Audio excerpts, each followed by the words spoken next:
My mom was born in Kingston, Ontario, in a family of 6 kids. She was the youngest. She was very particular about her appearance, took very good care of it. She loved to have fun, to socialize, to dance, and she adored her grandchildren. There was this period in the middle where she developed a childlike wonder, and she collected teddy bears. She was pleased with everything we did for her. We'd take her out for a drive. It would be through the same scenery, the same restaurant where she'd enjoy her butterscotch pie and her tea. And it was as though it was a new experience every time. This is Arvo Vinny. He's my dad. He's 86 years old. And his mom always said that he was born in Canada, but made in Finland. She had him 2 weeks after they got to Canada. He was a mining engineer for years, one of the first people to go to Lakehead Tech, the start of Lakehead University, and lived many places. They had many different small mining towns, and then ended up at Shabandawan here at in Thunder Bay, and together Carol and Arvo built a beautiful log house out on Candy Mountain and lived there for the last 22 years. We stayed together for 60 years. My name is Bill Highbine. I was born in Toronto, born and raised in Toronto, and moved to Thunder Bay in 1973. My wife and I, we married in October of 1963, so it'll be 53 years in a couple of weeks from now. We have known each other from the time we were little kids, and we ended up meeting and going back and started to go out together in high school.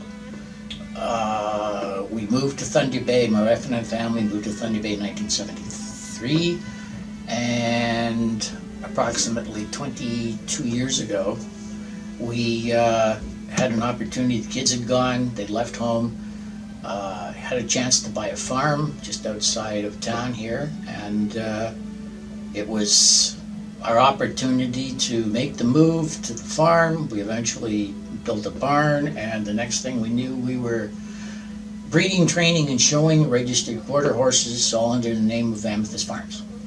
My husband Tor was born in Oslo, Norway in 1921, and his artistic talent was recognized early, so the teachers had him draw on the blackboards at Christmas time and other holidays to make the place look really good.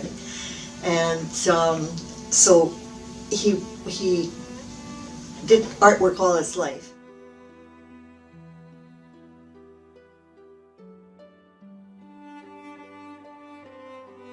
Part of his joy was going to concerts. We loved going to concerts together and plays. He was very into that.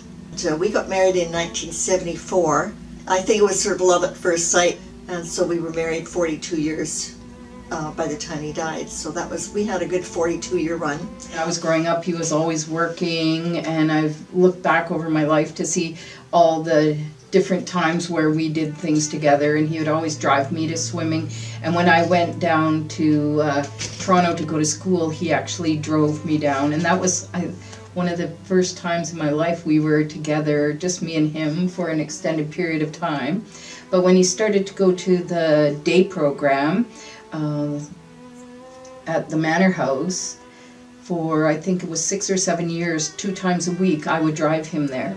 And so it was just me and him, and he would tell me all sorts of stories because he was sort of stripping back the years in his mind, and so I'd hear stories from when he was 6 or when he was 19. Sometimes I would like, no, don't say him. but I think I got to know my dad a lot better over those years of driving with him.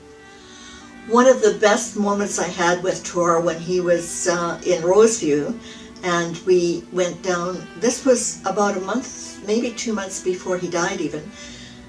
There was a musical group down in the gathering place, and he was really enjoying it, and he clapped to the music, and this was remarkable. He hadn't done that for a while. Clapped to the music and took his hat off, because he thought this was the thing to do. It was a concert. And so there were flashes of the old Tor, which I thought was just remarkable. We knew, my wife and I knew there was something wrong, but even with getting a diagnosis of early onset Alzheimer's, there was a certain relief because it had a name, and the fact that it had a name, suddenly I was on medication. So I can't think of any really downside other than the fact that at the time of diagnosis, they basically, well, the doctors did. They told me point blank, go home, get everything organized, be sure your will's up to date, do this, do that. And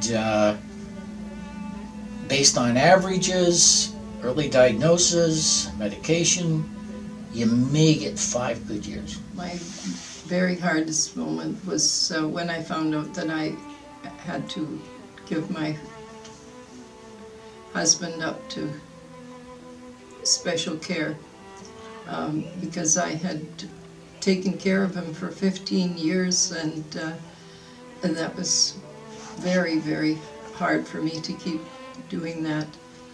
It was a very sad thing that I had to do. One of the hardest moments I had as a care partner was when I realized he wasn't enjoying going to the concerts.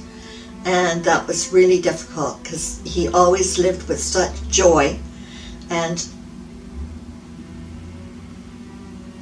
you know, really ate up the concerts. That's when I realized he was really deep into the disease, and it was really hard for me to give up taking him, but it was just a struggle and it wasn't enjoyable for him. I wish I had gotten advice about how to communicate with my mother. I was constantly saying, "Mom, don't you remember? Write things down," and I'd correct her. I know now that would have only confused and upset her.